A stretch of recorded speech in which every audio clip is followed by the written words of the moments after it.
자, 오늘 우리는 아무도 감히 열지 않으려 하는 문을 열어보려 합니다. 그 문 너머에는 차갑고 어두운 복도가 있고 그 복도를 걷다 보면 당신이 한 번도 들어본 적 없는 대화들이 메아리처럼 울려 퍼지고 있습니다. 나르시시스트들이 서로 나누는 대화, 즉 아무도 듣지 않는다고 생각할 때 그들이 진짜로 하는 말들입니다. 저는 오늘 이 주제를 단순한 흥미나 자극을 위해 꺼내는 것이 아닙니다. 치료사로서 그리고 수년간 수백 명의 내담자들과 함께 앉아 그들의 이야기를 들어온 사람으로서 저는 이 대화의 패턴을 너무나 잘 알고 있습니다. 내담자들이 울면서 전해주는 말들, 녹음된 음성 메시지들, 그리고 문자 메시지, 화면을 떨리는 손으로 보여주던 그 순간들이 제 기억 속에 선명하게 새겨져 있기 때문입니다. 오늘 이 영상을 보시는 분들 중 많은 분들이 아마 지금 이 순간에도 어떤 관계 안에서 뭔가 이상하다는 느낌을 받고 계실 것입니다.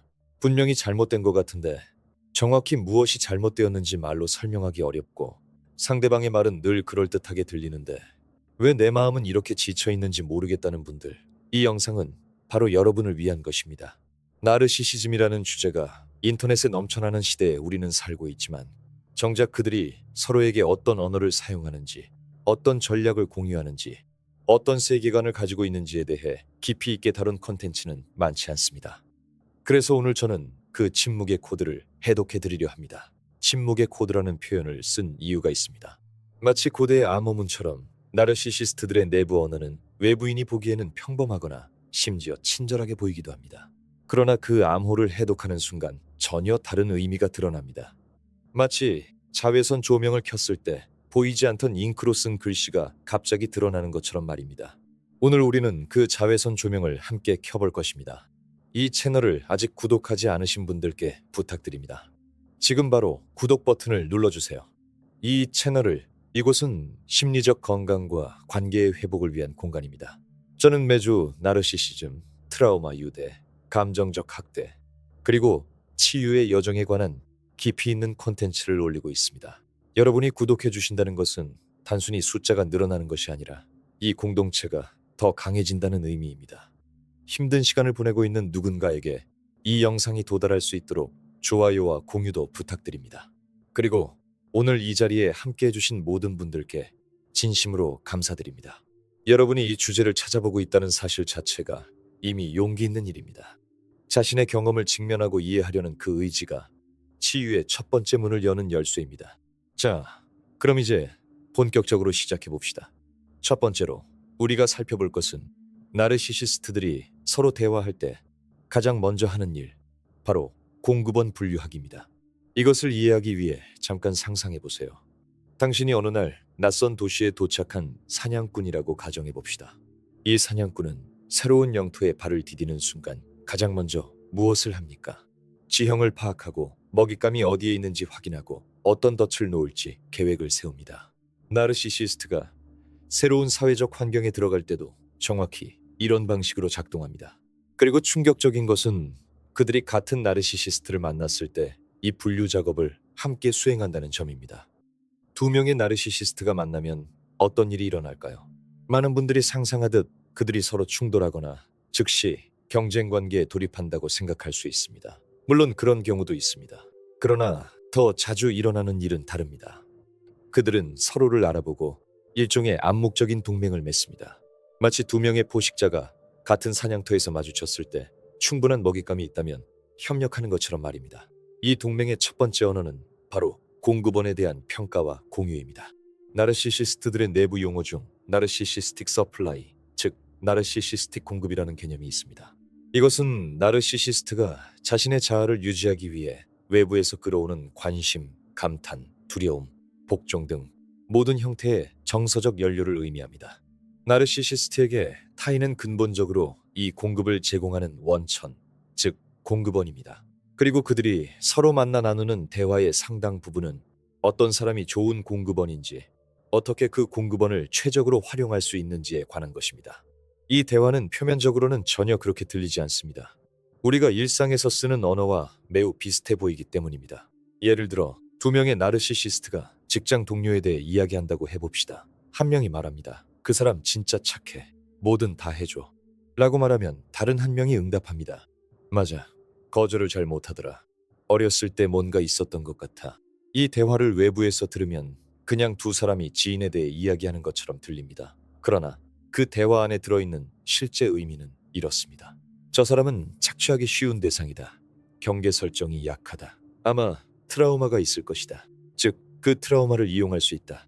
이것이 침묵의 코드의 첫 번째 층입니다. 일상적인 언어로 포장된 도구와의 언어입니다. 치료사로서 제가 수십 명의 내담자들에게서 발견한 공통적인 패턴이 있습니다. 나르시시스트 파트너가 있는 가정에서 자랐거나, 나르시시스트 상사 밑에서 일했거나, 나르시시스트 친구와 가까이 지냈던 분들이 하나같이 말하는 것이 있습니다. 그것은 내가 특별히 선택된 것이라고 느꼈는데 나중에 보니 내가 가장 이용하기 쉬운 사람이었을 뿐이라는 깨달음의 고통입니다. 이 고통은 단순한 배신감이 아닙니다. 자신의 가장 진실된 모습, 즉 공감 능력, 친절함, 헌신적인 태도가 바로 착취의 대상이 되었다는 것을 알게 되는 순간의 충격입니다. 나르시시스트들이 서로 나누는 공급원 분류 대화에서 가장 가치 있게 여겨지는 공급원의 특징들이 있습니다. 첫째는 높은 공감 능력입니다. 공감 능력이 높은 사람은 상대방의 감정적 신호에 민감하게 반응하기 때문에 나르시시스트의 감정적 조작에 훨씬 취약합니다. 둘째는 구원자 콤플렉스입니다. 고통받는 사람을 도와야 한다는 강한 내적 충동이 있는 사람은 나르시시스트가 연출하는 취약함의 퍼포먼스에 쉽게 끌려 들어갑니다. 셋째는 낮은 자존감입니다. 자신의 가치를 외부에 인정해서 찾는 사람은 나르시시스트가 제공하는 초기의 압도적인 찬사, 즉 러브 파밍에 저항하기 어렵습니다. 나르시시스트들은 이런 특징들을 놀라울 정도로 빠르게 감지합니다. 마치 오랜 훈련을 거친 사냥개가 특정 냄새를 수킬로미터 밖에서 맡아내듯 그들의 레이더는 이런 특질들에 정확하게 맞춰져 있습니다. 지금 그리고 서로를 만났을 때 그들은 이 레이더 데이터를 공유합니다. 저는 한 내담자로부터 매우 충격적인 이야기를 들은 적이 있습니다. 그녀는 수년간의 관계를 정리한 후 전 남자친구의 친구들이 실제로 자신에 대해 나눴던 대화를 우연히 알게 되었습니다. 그들은 그녀가 처음 만났을 때부터 그녀의 어린 시절 상처, 아버지와의 관계 문제, 자신을 증명하려는 욕구를 분석하고 그것을 어떻게 활용할지 이야기했다는 것이었습니다. 그녀가 특별하다고 느꼈던 모든 순간들이 사실은 정교하게 설계된 시나리오의 일부였음을 알게 된 것입니다.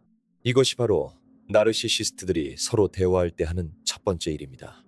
그들은 주변 사람들을 인간으로 보지 않고 자원으로 봅니다. 그리고 그 자원 목록을 함께 작성하고 공유하고 때로는 거래합니다. 이것을 이해하는 것이 중요한 이유는 이것이 개인의 결함이 아니라 구조적인 패턴이기 때문입니다. 당신이 나르시시스트에게 이용당했다면 그것은 당신이 어리석어서가 아닙니다. 당신의 가장 아름다운 특질들이 표적이 되었기 때문입니다. 치유는 그 특질들을 버리는 것에서 시작하지 않습니다. 오히려 그 특질들을 보호하는 경계를 배우는 것에서 시작됩니다. 이 첫 번째 패턴을 이해했으니 이제 우리는 더 깊은 층으로 내려가 볼 것입니다. 나르시시스트들이 서로 대화할 때 단순히 공급원을 분류하는 것에서 그치지 않습니다. 그들은 서로에게 전략을 가르치고 기법을 공유하며 실패 사례를 분석합니다. 이 대화들은 때로 오랜 시간에 걸쳐 이루어지고 때로는 단 몇 마디의 암호 같은 교환으로 이루어지기도 합니다. 마치 암시장의 거래처럼 그 대화는 외부에는 보이지 않지만 내부에서는 활발하게 이루어지고 있습니다.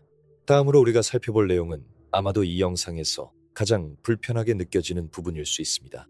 왜냐하면 그것은 나르시시스트들이 서로 나누는 감정에 관한 대화이기 때문입니다. 정확히는 감정이 없는 것에 관한 대화라고 해야 할까요? 첫 나르시시스트들이 서로에게 가장 자주 하는 말들 중 하나는 이렇습니다. 나는 그 사람이 울 때 아무것도 느껴지지 않아. 아니면 이렇게 표현하기도 합니다. 왜 사람들이 그런 것에 그렇게 반응하는지 이해가 안 돼. 이 말들은 단순한 고백이 아닙니다. 그것은 서로 간의 연대의 언어입니다.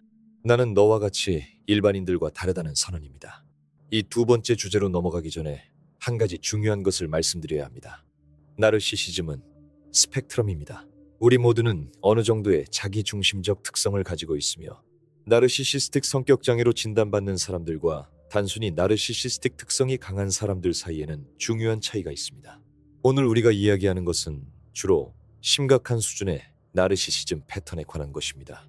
이것은 낙인을 위한 것이 아니라 패턴을 인식하기 위한 것입니다. 이제 두 번째 주제로 들어가 봅시다. 나르시시스트들이 서로 대화할 때 나누는 두 번째 종류의 이야기는 바로 피해자 서사의 공유와 조율입니다. 이것은 처음에는 역설적으로 들릴 수 있습니다. 나르시시스트들이 피해자 서사를 가지고 있다는 것이 이상하게 느껴지는 분들도 있을 것입니다. 일반적으로 나르시시스트는 오히려 다른 사람을 피해자로 만드는 사람이라고 생각하기 때문입니다. 그러나 나르시시즘의 가장 강력한 도구 중 하나는 바로 피해자화입니다. 자신을 피해자로 포지셔닝하는 능력이야말로 나르시시스트가 가진 가장 정교한 무기입니다. 이것을 이해하기 위해 다시 한번 비유를 들어보겠습니다. 상상해보세요. 체스판 위의 여왕처럼 나르시시스트는 자신이 가장 자유롭게 움직일 수 있는 위치를 항상 계산합니다. 그리고 많은 상황에서 피해자의 위치는 놀랍도록 강력한 체스말의 위치가 됩니다. 왜냐하면 피해자는 공격받지 않고 동정을 받으며 다른 사람들의 행동에 제한을 가할 수 있기 때문입니다. 나르시시스트들이 서로 만나면 자신의 피해자 서사를 공유하고 다듬는 시간을 갖습니다. 이 대화에서 그들은 마치 대본 작가들처럼 어떤 이야기가 가장 효과적인지, 어떤 디테일을 추가해야 더 설득력이 있는지를 함께 검토합니다. 예를 들어 한 나르시시스트가 말합니다. 나는 항상 상처받았다고 말하면 상대방이 미안해하면서 내가 원하는 것을 해줘. 다른 나르시시스트가 응답합니다. 나는 어린 시절 얘기를 꺼내면 더 효과가 있어. 가족관계 문제를 말하면 사람들이 나를 구하려고 해. 이 대화가 충격적인 이유는 진짜 트라우마를 가진 사람들, 즉 실제로 어린 시절 상처를 안고 살아가는 분들이 이 세상에 얼마나 많은데 그 취약함의 언어가 전략적으로 도용되고 있기 때문입니다. 실제 트라우마와 전략적으로 연출된 취약함 사이에는 하늘과 땅만큼의 차이가 있지만 그 차이를 겉에서 구분하기는 매우 어렵습니다. 이것이 많은 공감 능력이 높은 분들이 나르시시스트와의 관계에서 그토록 혼란스러워하는 이유 중 하나입니다. 그들이 보여주는 취약함이 진짜인지 가짜인지 구분하기 어렵고 공감 능력이 높은 사람일수록 설령 조금이라도 진짜일 수 있다는 가능성을 무시하지 못하기 때문입니다. 나르시시스트들은 서로의 피해자 서사를 공유할 때 또 다른 중요한 작업을 합니다. 그것은 가스라이팅 전략의 조율입니다.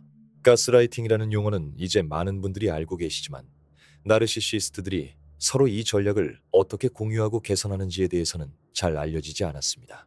가스라이팅은 상대방으로 하여금 자신의 현실 인식을 의심하게 만드는 심리적 조작의 형태입니다. 그것은 작은 씨앗처럼 심어집니다. 처음에는 그런 일 없었어. 또는 네가 너무 예민한 거야. 같은 작은 말로 시작됩니다. 그러나 시간이 지나면 그 씨앗은 자라서 피해자가 자신의 기억과 판단 전체를 신뢰하지 못하게 만드는 거대한 나무가 됩니다. 나르시시스트들이 서로에게 공유하는 가스라이팅 팁들 중 가장 자주 등장하는 것이 있습니다. 절대로 직접적으로 부인하지 마라. 대신 상대방이 스스로를 의심하도록 유도하라는 것입니다. 그러나 이보다 더 교묘한 방법도 있습니다. 상대방의 감정 자체를 문제로 만드는 것입니다. 당신이 화났다는 사실 자체가 문제야. 또는 당신이 그렇게 느끼는 건 당신 안에 해결되지 않은 문제가 있어서야 라고 말하면 피해자는 관계의 문제 대신 자신의 감정 반응 자체를 고쳐야 할 대상으로 인식하게 됩니다. 이 패턴이 반복되면 피해자는 결국 자신의 감정을 신뢰하지 않게 됩니다. 화가 날 때 내가 너무 예민한 건지 고민하고 슬플 때 내가 드라마 퀸인 건지 자책하며 무언가 잘못되었다는 직감이 올라와도 내가 편집증적인 것은 아닐까 하며 그 직감을 억누릅니다. 이것이 나르시시스트들이 서로에게 가르치는 가장 강력한 통제 도구입니다. 피해자가 스스로를 감시하고 검열하도록 만드는 것입니다. 외부의 감시자가 필요 없습니다. 피해자 자신이 가장 효율적인 자신의 감시자가 되기 때문입니다. 치료사로서 이 패턴을 인식하는 것이 왜 중요하냐고 하면 치유는 바로 이 자기 검열의 목소리를 인식하는 데서 시작되기 때문입니다. 상담실에서 내담자가 뭔가 잘못된 것 같다고 느끼면서도 내가 너무 예민한 건지도 몰라라고 말할 때 저는 그 문장 안에서 누군가의 목소리를 듣습니다. 그것은 내담자 자신의 목소리가 아닙니다. 그것은 오랫동안 반복해서 들어온 타인의 말이 내면화된 것입니다. 그 목소리를 분리해내고 자신의 진짜 직감과 감정을 다시 신뢰하는 법을 배우는 것. 이것이 치유의 핵심 여정 중 하나입니다. 피해자 서사의 공유와 가스라이팅 전략의 조율에 대해 이야기했으니 이제 또 하나의 중요한 층으로 내려가 보겠습니다. 나르시시스트들이 서로 대화할 때 매우 자주 등장하는 주제가 있는데 그것은 바로 삼각관계 만들기입니다. 이것은 두 사람 사이의 관계에 제3자를 끌어들여 불안, 경쟁, 질투를 유발하는 전략입니다. 나르시시스트들은 이 삼각관계를 상대방을 통제하는 매우 효과적인 도구로 사용합니다. 그리고 그들이 서로에게 이 전략을 공유할 때는 마치 경험 많은 장기 기사가 초보자에게 묘수를 가르치듯 아주 구체적이고 실용적입니다. 예를 들어 이런 대화가 이루어집니다. 상대방이 너무 자신감이 생기거나 독립적으로 행동하려 하면 다른 사람과의 비교를 끌어들이면 돼. 직접적으로 하지 말고 자연스럽게 그 사람이 얼마나 잘하더라는 말을 슬쩍 흘리면 상대방이 알아서 불안해하거든. 이 전략이 효과적인 이유는 그것이 상대방의 자존감의 불안정한 부분을 정확하게 건드리기 때문입니다. 자신이 충분히 좋은 사람인지, 충분히 사랑받을 가치가 있는지에 대한 근본적인 불안이 있는 사람에게 삼각관계는 그 불안을 극대화하는 도구가 됩니다. 그리고 그 불안이 커질수록 나르시시스트에 대한 의존도도 커집니다. 나르시시스트가 삼각관계를 만들 때 사용하는 제3자는 반드시 실제 위협이 될 필요가 없습니다. 때로는 완전히 허구의 인물이기도 하고, 때로는 실제로 존재하지만 관계의 의미가 전혀 없는 사람이기도 합니다. 중요한 것은 그 제3자가 피해자의 마음속에서 위협으로 인식되도록 만드는 것입니다. 그리고 나르시시스트는 그 불안을 먹으며 자신의 권력을 유지합니다. 이 시점에서 저는 영상을 보고 계신 분들께 한 가지 질문을 드리고 싶습니다. 지금 이 내용들이 남 이야기처럼 들립니까? 아니면 본인의 경험처럼 들립니까? 만약 이 패턴들이 너무나 익숙하게 느껴진다면 그 인식 자체가 이미 매우 중요한 발걸음입니다. 댓글에 이 중에서 가장 공감이 됐던 부분을 적어주세요. 저 혼자가 아니라는 것을 아는 것이 치유의 첫 번째 선물이 됩니다. 이 채널을 아직 구독하지 않으셨다면 지금 바로 구독 버튼을 눌러주세요. 우리는 계속해서 이런 주제들을 깊이 있게 그러나 따뜻하게 다루어 나갈 것입니다. 이제 세 번째 핵심 주제로 넘어가겠습니다. 이것은 어쩌면 이 영상에서 가장 덜 알려진 패턴일 수 있습니다. 바로 나르시시스트들이 서로 대화할 때 나누는 권력 구조 유지에 관한 대화입니다. 이것은 단순히 개인적인 관계에서의 통제에 관한 것이 아닙니다. 그것은 더 넓은 사회적, 직업적, 때로는 가족 시스템 전체를 어떻게 자신에게 유리하게 구조화할 것인가에 관한 대화입니다. 나르시시스트들이 서로 만나면 자신이 속한 시스템에서 어떻게 권력을 확보하고 유지하는지에 대해 이야기합니다. 이 대화는 매우 전략적이고 때로는 소름 끼칠 정도로 냉정합니다. 예를 들어 직장 내 나르시시스트들이 나누는 대화에는 이런 것들이 있습니다. 누가 진짜 결정권을 가지고 있는지 파악하고 그 사람과의 관계를 먼저 공략해라. 팀 내에서 정보의 흐름을 통제하면 자동으로 권력이 생긴다. 누군가를 희생양으로 만들어두면 자신에게 문제가 생겼을 때 방어막이 된다. 이 전략들이 정말 충격적인 이유는 그것이 추상적인 이론이 아니라 실제로 많은 직장, 가족, 사회적 그룹 안에서 매일 일어나고 있는 일이기 때문입니다. 그리고 이 전략들의 피해를 받는 사람들은 대부분 자신이 왜 이렇게 지쳐 있는지, 왜 이렇게 억울한데 아무것도 증명할 수 없는지 이해하지 못합니다. 나르시시스트들이 권력 구조를 유지하기 위해 서로에게 가르치는 가장 정교한 전략 중 하나는 플라잉 몽키 네트워크 구축입니다. 플라잉 몽키는 나르시시스트를 대신해서 그들의 의도를 실행하거나 메시지를 전달하는 제3자들을 말합니다. 이 용어는 오즈의 마법사에서 서쪽 마녀에 날아다니는 원숭이들에서 유래했습니다. 나르시시스트는 자신이 직접 나서지 않고 이 플라잉 몽키들을 통해 피해자를 압박하거나 감시하거나 고립시킵니다. 그리고 이 네트워크를 어떻게 구축하고 관리할 것인가는 나르시시스트들이 서로 아주 상세하게 이야기하는 주제 중 하나입니다. 이 네트워크를 구축하는 방법은 정교합니다. 먼저 공감 능력이 높지만 비판적 사고 능력이 상대적으로 낮은 사람들을 선별합니다. 그 다음 그들에게 특별한 지위를 부여합니다. 나만 너를 진짜 이해해라는 메시지를 통해 선택받은 느낌을 줍니다. 그러면 그 사람은 나르시시스트를 위해 기꺼이 타인을 비난하고 감시하는 역할을 자발적으로 수행하게 됩니다. 자신이 나르시시스트의 도구가 되고 있다는 것을 인식하지 못한 채로 말입니다. 이 시스템이 이렇게 효과적으로 작동하는 이유 중 하나는 나르시시스트가 자신이 직접 악당이 되지 않아도 되기 때문입니다. 모든 더러운 일은 플라잉 몽키들이 하고 나르시시스트는 멀리서 깨끗한 손으로 결과를 누립니다. 그리고 피해자가 문제를 제기하면 나르시시스트는 나는 그런 말을 한 적 없어 라고 진심으로 말할 수 있습니다. 기술적으로는 사실이기 때문입니다. 나르시시스트들이 권력 구조 유지에 관해 서로 나누는 또 다른 중요한 대화 주제는 호버링입니다. 호버링은 헬리콥터가 공중에 맴돌듯 나르시시스트가 피해자가 자신에게서 멀어지려 할 때 다시 끌어들이기 위해 사용하는 전술입니다. 나르시시스트들은 서로에게 언제 어떻게 호버링을 해야 효과적인지를 공유합니다. 상대방이 막 결심을 굳히려는 시점을 정확히 파악해서 그 전에 접근해야 한다. 극적인 변화의 약속이나 위기를 연출하면 공감 능력이 높은 사람은 다시 돌아온다. 이 전략들이 효과적인 이유는 그것이 피해자의 가장 아름다운 특질들, 즉 용서하려는 마음, 사람을 포기하지 않으려는 의지, 두 번째 기회를 주고 싶은 마음을 역이용하기 때문입니다. 이제 이 모든 내용을 이해하신 분들 중 많은 분들이 질문하실 것입니다.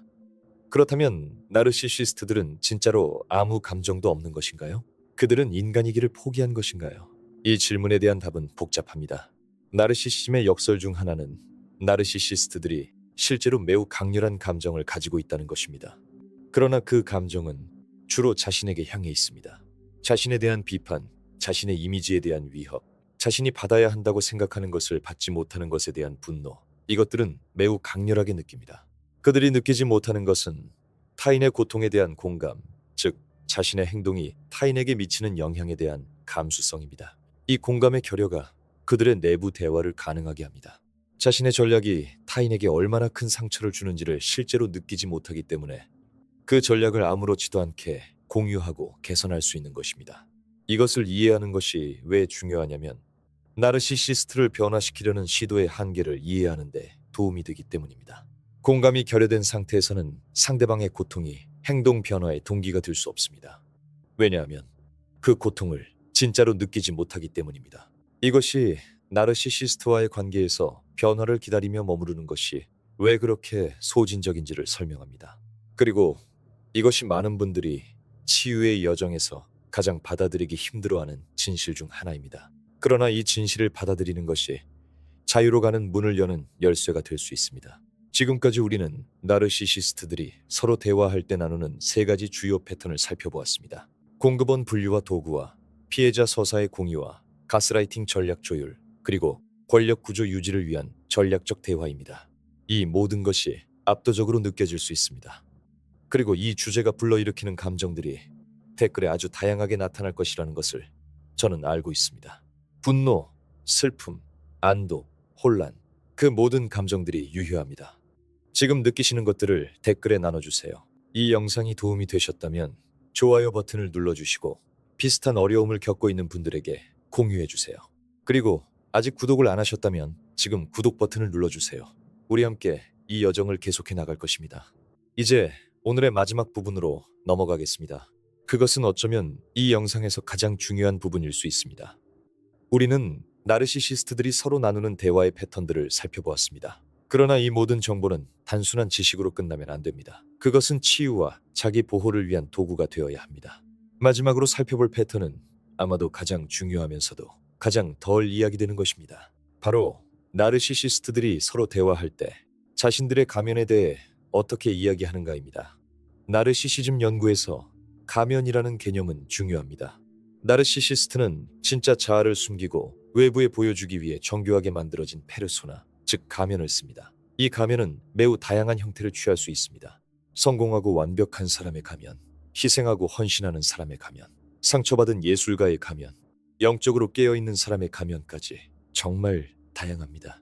나르시시스트들이 서로 대화할 때 이 가면에 대해 나누는 이야기는 매우 흥미롭습니다.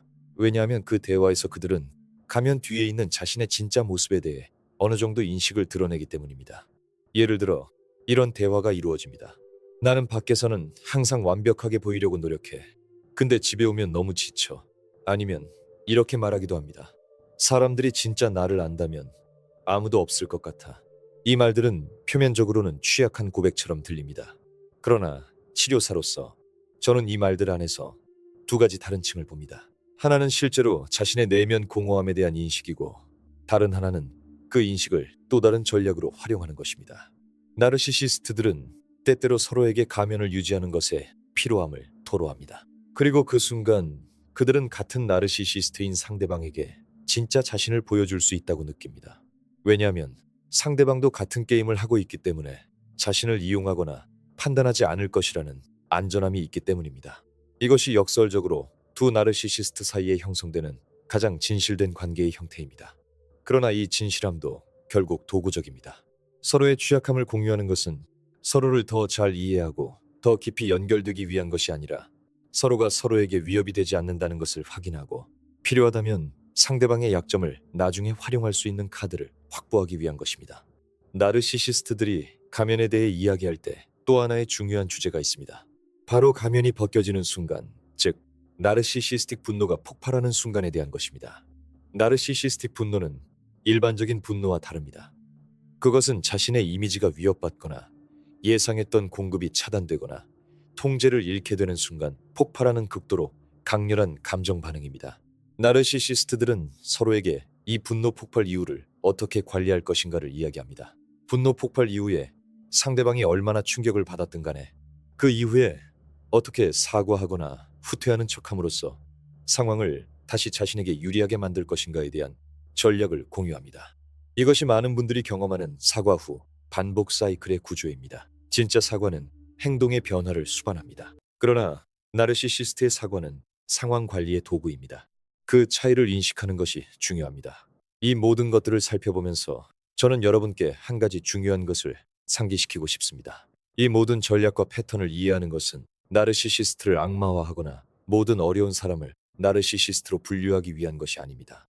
그것은 여러분 자신의 경험을 이해하고 자신이 겪어온 것들을 명명하고 그 명명을 통해 자유를 찾기 위한 것입니다. 경험에 이름을 붙이는 것은 강력한 치유의 행위입니다. 내가 겪은 것이 가스라이팅이었구나. 내가 경험한 것이 러브 바밍이었구나. 내가 보았던 것이 호버링이었구나. 라고 인식하는 순간 그 경험은 더 이상 이상하고 혼란스러운 것이 아니라 설명 가능하고 이해 가능한 것이 됩니다. 그리고 이해 가능한 것은 다룰 수 있는 것이 됩니다. 오늘 영상을 통해 여러분이 자신의 경험 중 어떤 부분을 더 명확하게 보게 되셨기를 바랍니다. 그리고 그 명확함이 자신을 향한 더 깊은 자비로 이어지기를 바랍니다. 왜냐하면 이 모든 것을 겪으면서도 여전히 살아있고 여전히 이해하려 노력하고 여전히 치유를 향해 걸음을 내딛고 있다는 것 자체가 얼마나 대단한 일인지 모르기 때문입니다. 자, 오늘 영상을 마무리하면서 여러분께 몇 가지를 부탁드리고 싶습니다. 첫째, 댓글에 오늘 영상에서 가장 크게 공감됐던 부분을 나눠주세요.